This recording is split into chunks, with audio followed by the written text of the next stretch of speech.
You fall asleep in your home, but in the middle of the night, you suddenly hear a strange whisper. In the darkness, something is scratching, like tiny claws scraping against wood. But the room is dark, and you can't see anything. Yet, your instincts are telling you, you're not alone. Slavic mythology is full of creatures that frighten, amaze, and captivate. If you haven't seen the first part about Slavic monsters on this channel, be sure to check it out. Today is the continuation, and I'll be talking about the beings that didn't make it into the first video.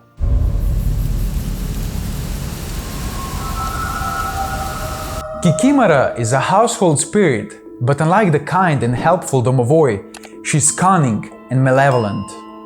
She's clearly a negative figure. Kikimora lives behind the stove, in the cellar or up in the attic, and sometimes hides from people in swamps, in which case she's called the swamp Kikimora.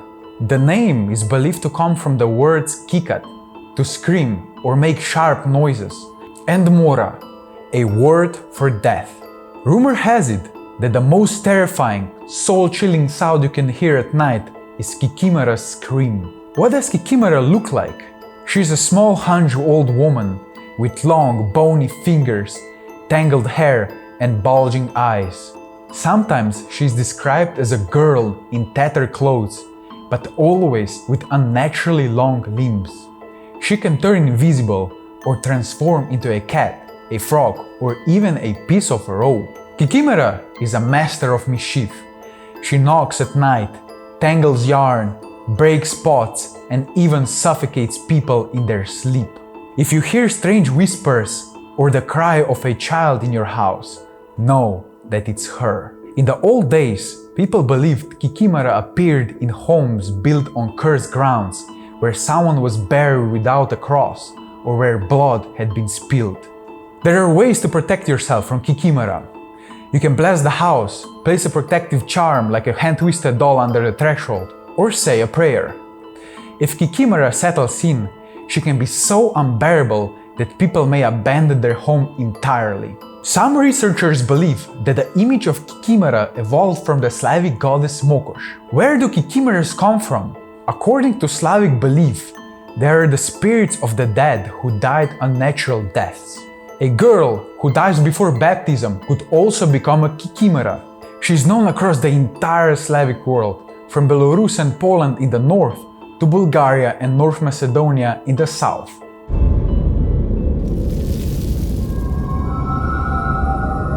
The Basilisk, or Bazyliszek as is called in Polish legends, is described as a terrifying creature that kills with a single glance and poisons water with its foul breath. It's a hybrid of snake and rooster, the body of a dragon, bird-like legs, a serpent's tail, and a rooster's comb. On ancient drawings and sculptures that have survived, the basilisk usually resembles a small dragon, but the most terrifying thing about it is its gaze. It turns all living things to stone. The Slavs even mark the Bazyliszk's day on June 4th. The basilisk lives in caves, dungeons, and abandoned wells. It doesn't hunt like a normal beast.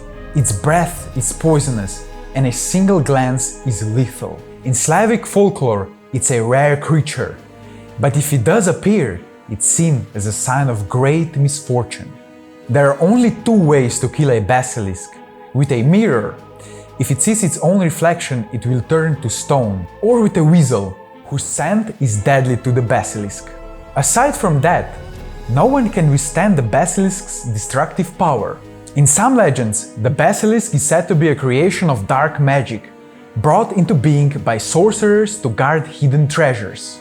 The basilisk is famously featured in Joanne Rowling's Harry Potter series, appearing as the guardian of the Chamber of Secrets in the form of a giant serpent.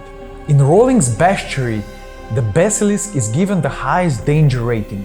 It's described as known killer of wizards, impossible to train or tame.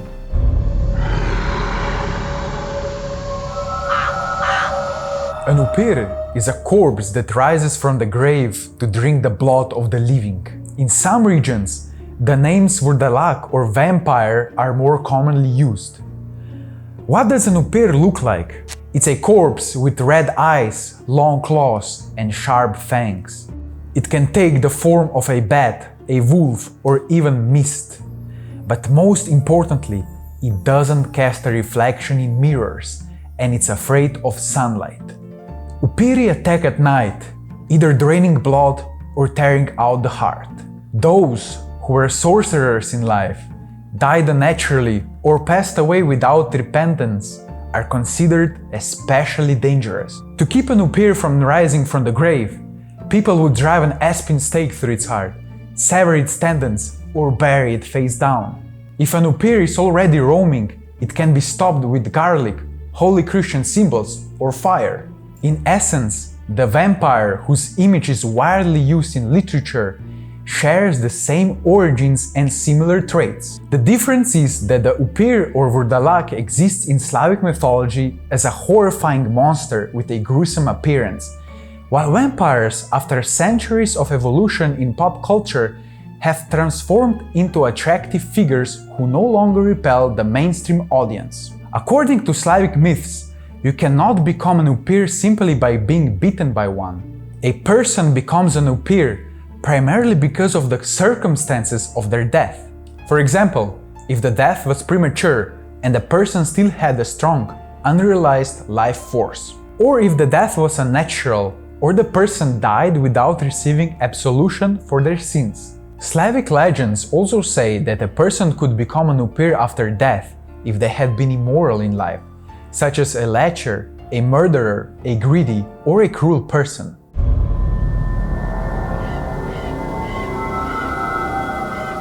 Vilas are nature spirits similar to mermaids, but they don't live in water. They dwell in mountains, forests, and clouds. They appear in the mythology of South and West Slavs, especially among Bulgarians, Serbs, and Slovaks. They are described as slender, enchanting young women with long flowing hair and transparent wings. Vilas could fly like birds and often lived high in the mountains. They were said to possess overwhelming sexual energy.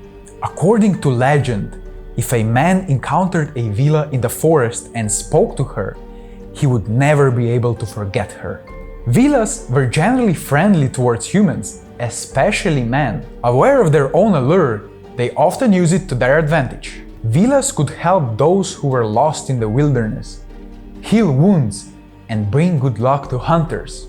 However, if angered, they became terrifying and dangerous. For instance, if someone cut down a tree in their domain or defiled a spring, the Vilas could unleash droughts, storms, or illness as punishment. Vilas are especially dangerous during the full moon. At this time, they dance in circles, luring travelers. If a person joins their dance, they die of exhaustion, because Vilas dance without rest and it's impossible to leave the circle.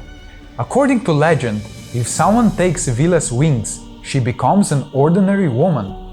Young men often took and hid Vila's wings and married her. Sooner or later, the Vila deceitfully got back her wings and flew away, bringing various misfortunes and illnesses upon her former husband.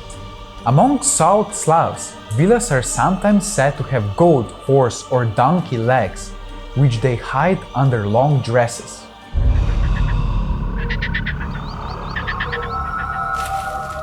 Yuda is a demonic creature that in appearance resembles a Vila, also taking the form of winged young maidens. They're found mainly in Bulgarian and Macedonian mythology. Unlike Vilas, Yudas are hostile toward humans. They take pleasure in hunting and tormenting people, often to death. They especially dislike anyone who trespasses on their territory. Yudas are also hostile toward Vilas. A meeting with a Yuda never brings anything good. They usually begin tormenting their victims right away and soon kill them. The only exception is young, handsome men who Yudas seduce for sex. Sometimes they use deception to force a man into marriage in order to steal his soul and take it with them to the world of the dead. But in Belarusian and Polish legends, Yuda is described very differently. She has nothing in common with maidens and instead appears as a giant serpent that lives in the swamp. She's portrayed as the ancestor of all reptiles, with a body as thick as an oak trunk and scales as hard as armor. She devours everything in her path: livestock, people, even entire villages. If someone tries to cut her with a sword, new snakes grow from each piece, which is why the only way to kill her is with fire. This was the second part of the story about mythical Slavic monsters. Let me know in the comments if I should make a continuation. There's still many creatures I haven't covered in these two videos. To make sure you don't miss any new videos, subscribe to our channel and hit the bell. Also, just a reminder, we have an Instagram, the link is in the description. If you enjoy our videos, you can support us by subscribing to Patreon or becoming a sponsor right here on YouTube. Only if you can, of course. Thank you for your support and see you in the next video.